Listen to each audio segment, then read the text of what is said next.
good take. I don't think we ruined that. Okay. I'll probably leave it in. Hello, everybody. Welcome to season 3 of the Disorganized Religion podcast. My name is Matt Haran. I'll be your host for the next 2 minutes. We have with us our Greek goddess of podcasts, Ioana Andrianou, or Iowa Banana for short. Hi. And my compadre on staff here at Heritage, Eric Johnson. I prefer partner in crime. Can we go with partner in crime? I like compadre shows a little international flavor for our podcast. For those overseas viewers. Spanish, lingo. Yeah. So unfortunately, Deshaun was in town for the weekend and is currently on an airplane flying back to Washington, D.C. So we will have to struggle through and do this without him, which is unfortunate because I have some comedy gold to share with him. And don't worry, Derp fans. Deshaun will be back, and he's probably what carries the show. So he really does carry the show, for sure. Yeah. But I wanted to tell him the story about when I needed to borrow a ladder from someone, and so I went next door, and guy takes me to his garage, and he says, "Here, this is my step ladder. I never knew my real ladder." Thank you. Do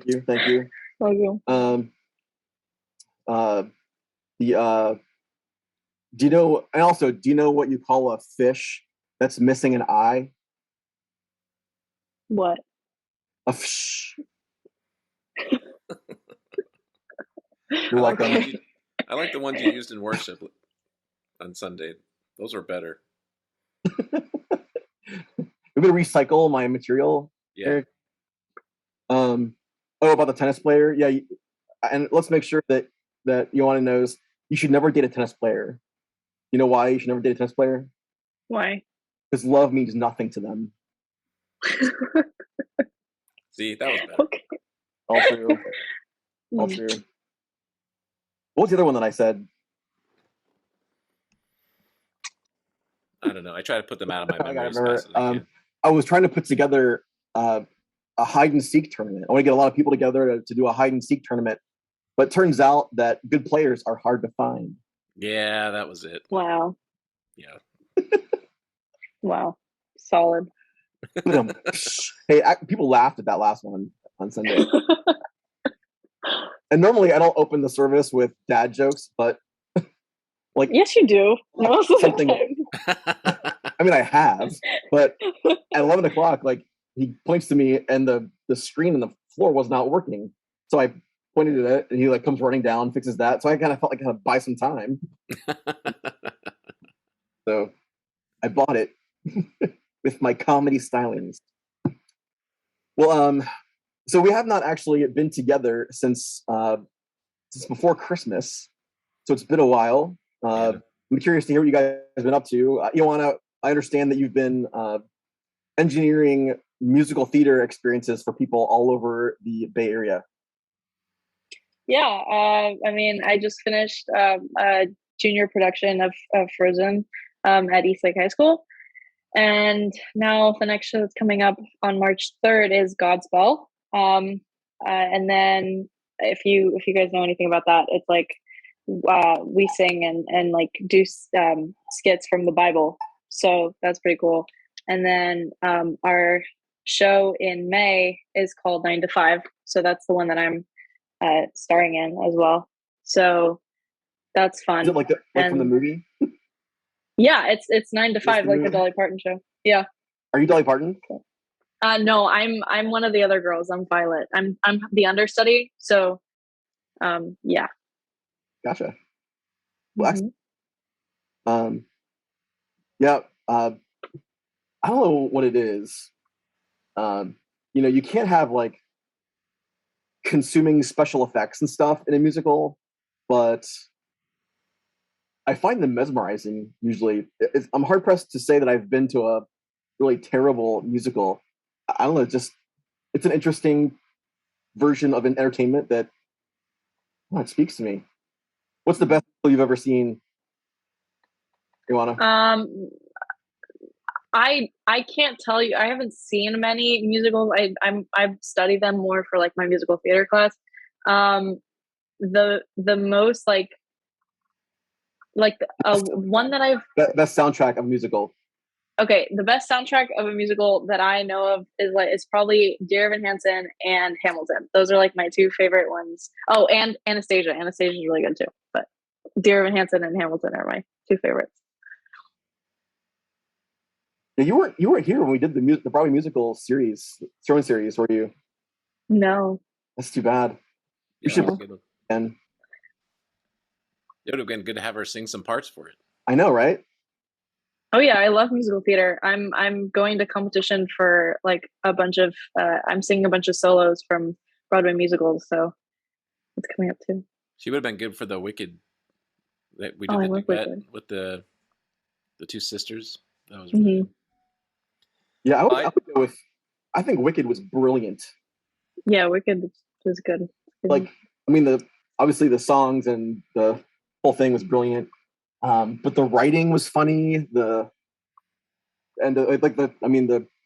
twist at the end.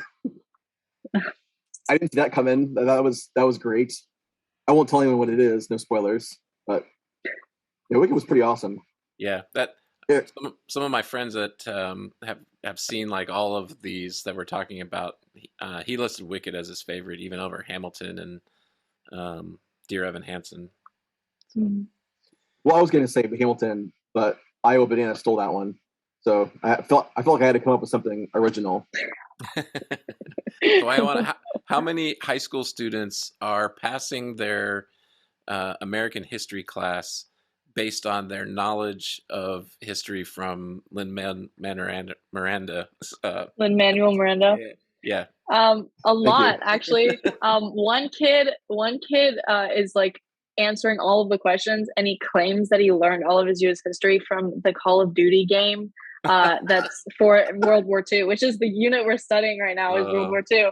And so he was like, yeah, well, I play a lot of Call of Duty, and like that's where I get my history from. But no, yeah. So now I know that like the whole Constitution like by heart because I know Hamilton. So yeah.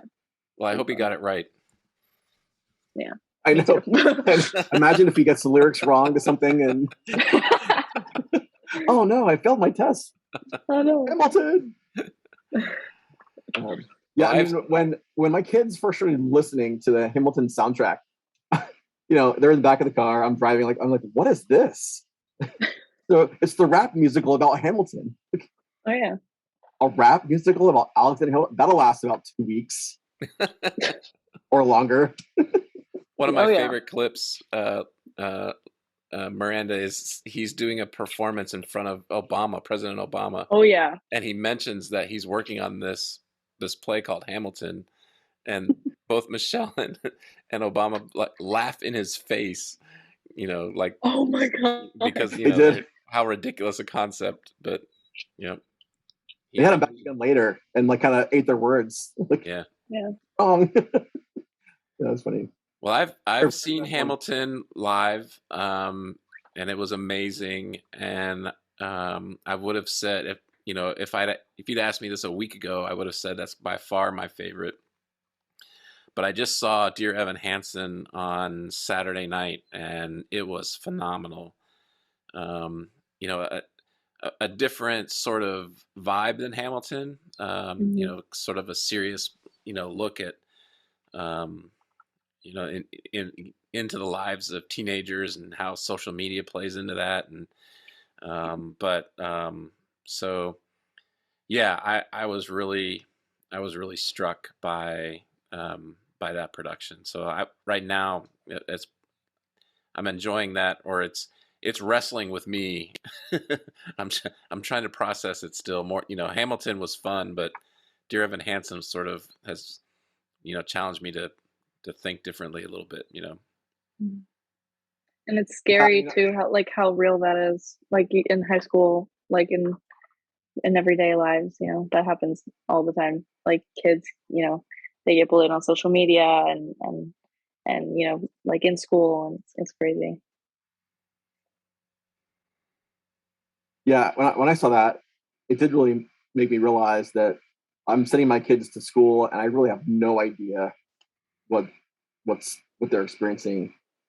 We were saying before we started, like when I was in school, I could leave all my friends at school, whether they were nice to me or not. They're not coming home with me. But now, because of your phone, they come home with you. Uh, they sleep on your bedside table next to you all night, right there, available to talk with you, or you know, Well, and one of the themes of one of the themes of that show is how little we all know about what's going on in anyone's lives. So both sets of parents don't really know what's going on in their kids' lives, in Evan's life or Connor's life. Those sets of parents have no idea what's going on in their kids' lives, or very little. And then you're also struck by how little they really know about each other. Even the students who claim to be friends, how little they know about what's going on in their friends' lives. It's so much of it is just on the surface. Um, and all of this other stuff is happening underneath that no one really has the full picture, except for the audience. And and then you throw in how quickly things can get out of hand or explode or go viral, when you mix in social media and YouTube. And it's a it made for quite a sobering story when you sort of peel it back a little bit. Yeah, and the internet is forever, right? Like something gets out there, there's no putting that toothpaste back in the tube. It's out there forever. I mean, that's one of the interesting risks that the arts have to take, right? Is to decide whether they're going to just entertain you or if they're going to try to teach you something, mold its audience in some way. I feel like it's neat when they take that risk and are willing to let their art say something rather than just entertain everybody. So I thought Hansen was really powerful. I thought Hamilton was powerful.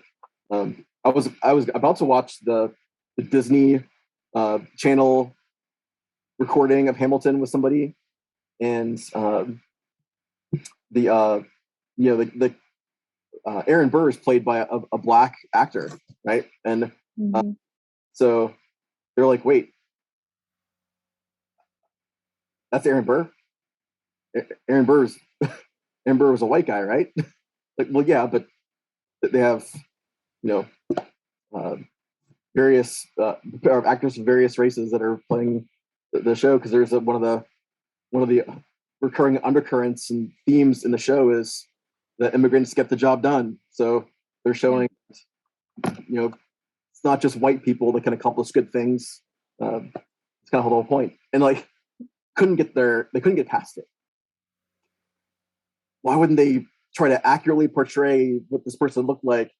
Like, whenever they've seen movies and stuff, like, it was all about trying to make the person look just like Richard Nixon, or just like whoever the person was that they're trying to, and so they couldn't let it go. But I feel like I think it was worth the risk, and I thought it was really effective to go that way.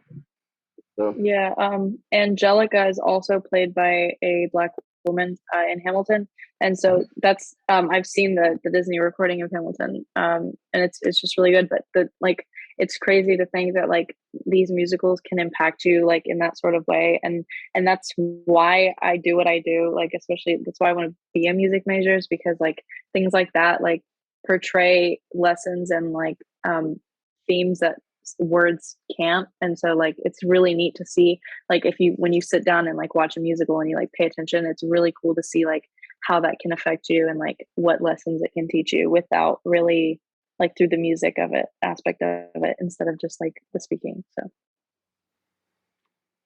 all true. Yeah, you couldn't just say, hey, immigrants can also do great things. That does not impact you like watching Hamilton does.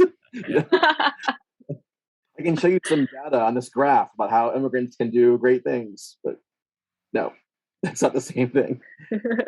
Well, and they wrap. I only know what the psychology of it is and why it can smack you in the face so much more powerfully if there's song and dance to it. But maybe I should learn to sing and dance my sermons. Gosh, I think you definitely should.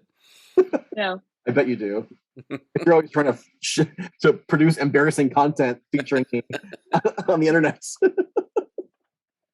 I'll teach you dance routine. It's fine. We can work on it. Okay, great. I look forward to that. Yeah, apparently Ioana's a choreographer too, so we. I am. I do. I choreographed the show that I did last year. I choreographed some music for that. I choreographed for Godspell. I'm choreographing for Godspell, and then I take every year for district competition for theater. I direct a large group, and I cast like 12 to 16 kids, and then I pick a song and I choreograph it, and I teach the song and the dance and the whole aspect of it, and we take it to competition and perform. So yeah, it could be a funny commercial for the church. I like to do funny commercials every once in a while for the church, and that could be pretty funny. Yeah, like failed sermon series. This one didn't make it. Matt sings and dances the scriptures. Well, speaking of your sermon series, you're on this series using the Norman Rockwell paintings, and when you first suggested that, I was like, really? A whole sermon series based on... I couldn't quite... I was the one person who thought that might be... Figure out where you were going with that. Yeah. So, how's that been going? What's the feedback you've been getting from folks? And you, and especially the last couple of weeks, you've been using those paintings to meddle with people. You've been getting in our business a little bit. Yeah, I mean, I've gotten a lot of good feedback. I mean, it's not just the paintings. It's been all the things around the service. The music. Ioana and the choir, the band, all these musicians that have just done a great job bringing these things to life. We've had people actually do skits to bring the paintings to life. Young girl named Kyla who acted out the girl in the mirror painting was really, really moving. Yeah, that one was powerful. Without saying anything, that one was, that was... Didn't say a single word, right? It was perfect. So I mean, we wanted to do that because the paintings do have so much detail and they tell a story. And he did that on purpose. And so you could stare at these paintings in a museum for hours and not capture everything that's in it.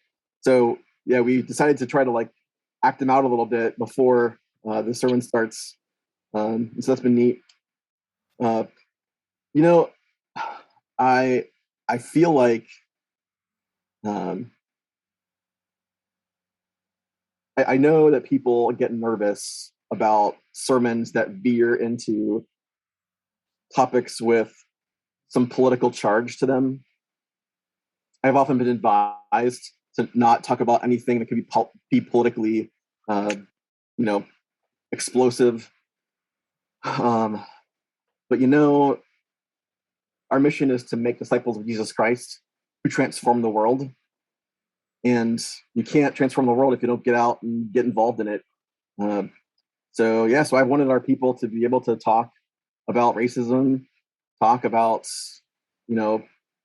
difficult theological topics. Is God in control of everything? Does everything happen for a reason? And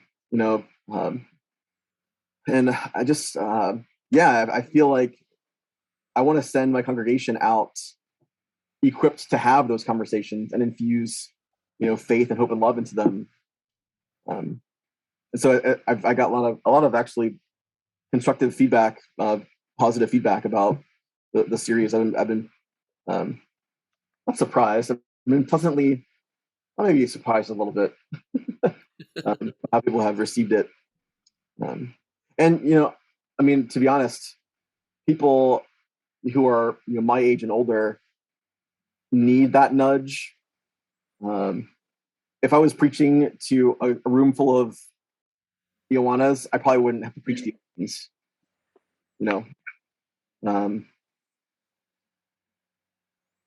I think we just need to change some stuff. And so the church is a great place to start. And so we're doing what we can. So you say you're a little bit surprised that you didn't get any negative feedback. I'm curious, in your sermon prep process, like how much of your planning and thought process, like how much are you sort of hoping to, I don't know if get a reaction is the right way to phrase it, but how much of that goes into your thinking of, I want to push people's boundaries a little bit and get them thinking differently. How far is a good far to push? Yeah. So I would say that my work on this congregation over the last couple of years has been to first open up the possibility that we don't know everything and that we're not right all the time. Open up the possibility that there's things still for us to learn. When a congregation, does a lot of Bible study, small group stuff, they tend to get to a place where they're like, all right, well, we know everything. We have the right answers to all the important questions in the universe. That's a time to really push and open everybody up to the possibility that there's other ways to see things.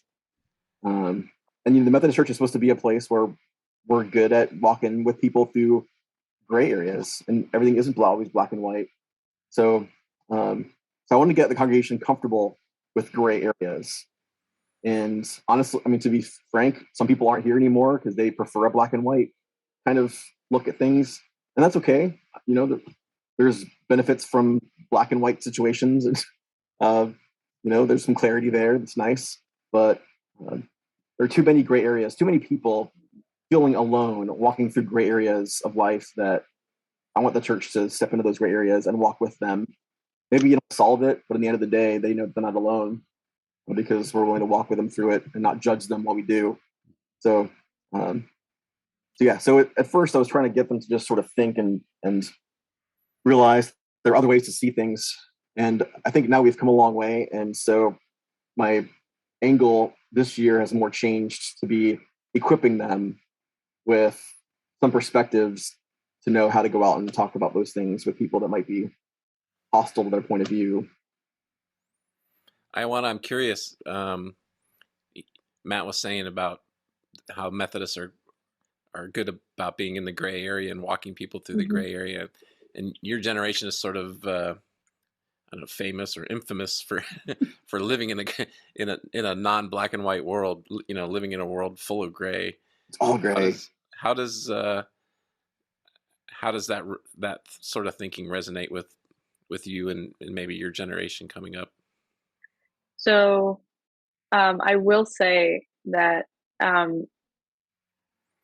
so I'm Greek Orthodox. I grew up Greek Orthodox, and then when I joined the Methodist Church, when I started singing, I was listening to the sermons, and in my family, we do talk about Jesus and things like that, but not as often, and we don't go to church every Sunday. And when I started coming to church on Sundays, I would leave questioning myself, or not questioning myself, but thinking, I was if I, especially for example, the LGBTQ community, I was if I have friends that are in that community, would God judge me, or would the church judge me if I had friends who were like that? Or what if I was, or what would that look like, or things like that. And those are questions that often I would leave the church wondering. And but the more I started coming to Heritage, the more that became kind of not my worry, because even if I didn't take the even if I didn't take the religion portion of the service or the sermon, I would take the lesson part of it. And that's what I really appreciate about Matt, is because he entangles life and problems that we have in everyday life with the sermon. And so for me, as being young and not that educated as far as like the Bible goes and things like that. Like that's really comforting for me because I know that I can sit there and listen and still take away something. And that's not something that a lot of churches do. And I, pride you for that. So we should cut that part out of the podcast and make that like the commercial of the episode. There it is. Thanks, Yohan. I appreciate that. Yeah. I mean, about 100 years ago, the church stopped being focused on charity and service and kindness and began to, get worried about people believing in evolution. And, so we all began testing each other to see if our beliefs were accurate enough to be a real Christian. And, so we became the belief police like overnight. And as we've done that for the last 100 years, the church has shrunk. People haven't wanted to be a part of that. People are too smart to take the crap the church dishes out sometimes. And so if we're not going to be worthwhile to people, then I've said it before, I'll say it again, we should knock this place down and put up a restaurant that's delicious or something that'll do some people some good. Fortunately, I believe we do enough good to warrant our space. But we should never, rest and assume we know it all, because people don't need answers. They need people to be present with them and walk with them. And yeah, I mean, the LGBTQ issue, I mean, we've tried shunning people who are gay. We've tried sending them to camps and getting it fixed if people are gay. We've tried to tell them, listen, just be single and celibate your whole life. That's a tough break, but that's what you need to do. None of those things have worked. Kids are committing suicide rather than tell someone they're gay, they rather kill themselves, right? Because they're afraid what their parents will say or people will say. We have, all of these emotional scars people have from having to hide. All the people that are alcoholics trying to, intoxicate themselves enough to make it palatable to be attracted to someone of the opposite gender. I mean, none of the things we've done so far have worked. So, I'm always harping on the way we apply the Bible should produce love, joy, peace, patience, kindness, goodness, faithfulness, and self-control. If it does not produce those things, then we're not doing it right. And so as I have welcomed gay people into churches where I was the pastor and told them, you can lead and serve and do whatever you feel God calling you to do here. I mean, sometimes they've cried. Like, it's the first time they've ever heard that in a church. Mm-hmm. And no, it's crazy. It's a privilege. It's crazy. Something like that. Yeah, it's just like it's crazy to me to hear you say these kinds of things, because like even now in a society where like we are opening up about those kinds of things, like a lot of people that are older like still don't see it that way. And the fact that like a pastor who like has studied Christianity and Methodism, like the fact that you're saying this is a huge deal. And like I know sometimes like you talk about how like people don't like the gray and they like the black and white, but like I'm telling you that moving forward, like this is a good thing, because like a lot of people aren't.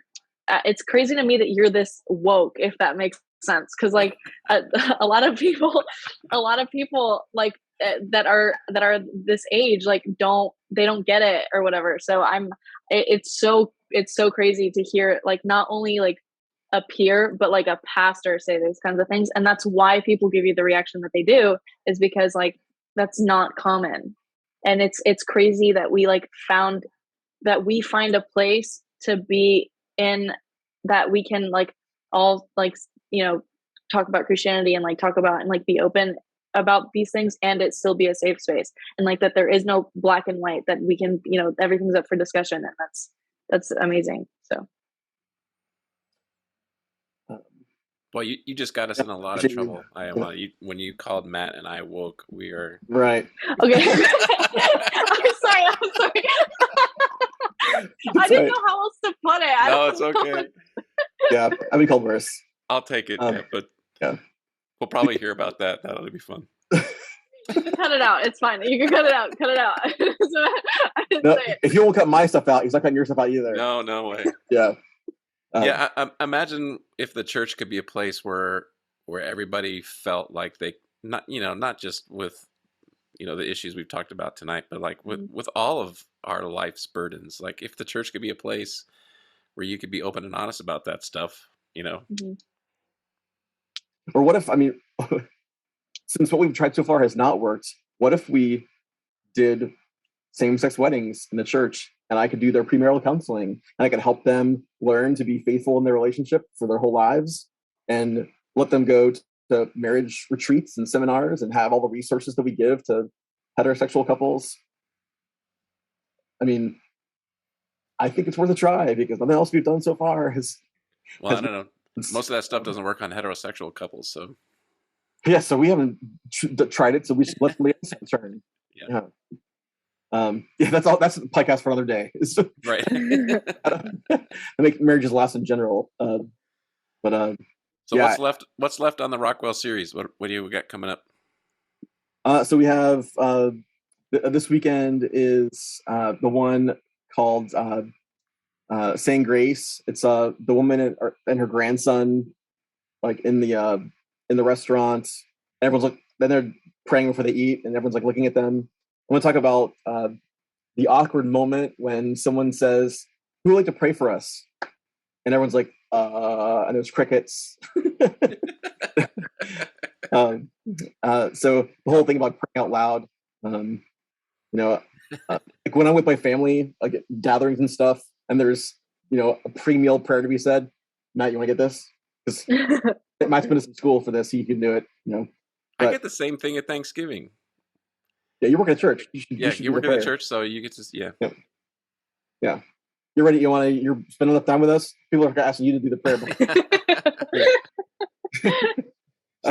The person with the most theological education in the room is the delegated grace sayer. That's right. There's a great John Christopher video about that.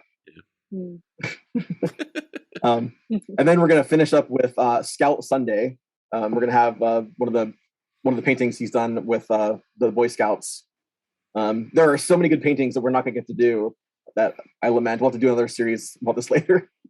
But or maybe we should do a podcast just paintings from Rockwell that Matt didn't get to talk about. I think you might have a book. You might have a book here, my friend. Oh, another one. Topic. Another one, yeah. Well, speaking of my book, well, since you mentioned it, quick plug. Yeah, I got invited to go and talk about the book up in Arkansas. What book is that? For those blow up in Arkansas, baby. What's the name of your book for those new to the DRP? Yes, thank you. Church Bells at Midnight. Church Bells at Midnight, about the serial killer that was at large in the Seminole Heights neighborhood of Tampa back in 2017. And some other stuff that happened at the church along the way too. But available at all your book retail sources. You're online resources. You're not going to go to the bookstore and find it on the shelf. True.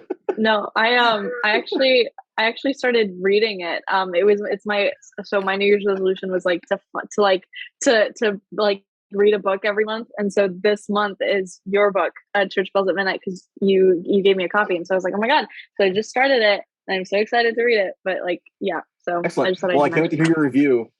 Yeah, we can go over that next podcast if you like. I'm looking forward to that. Okay. Yeah, and feel free to give me 5 stars on Amazon. I will. Okay, and so all of you who are listening, both of you, please go also to give me 5 stars on Amazon for my book. Appreciate that. For all of us here at the Disorganized Religion Podcast, including Deshaun, who is somewhere over the Eastern Seaboard right now, thanks so much for listening and hanging out with us, and we'll talk to you guys next time.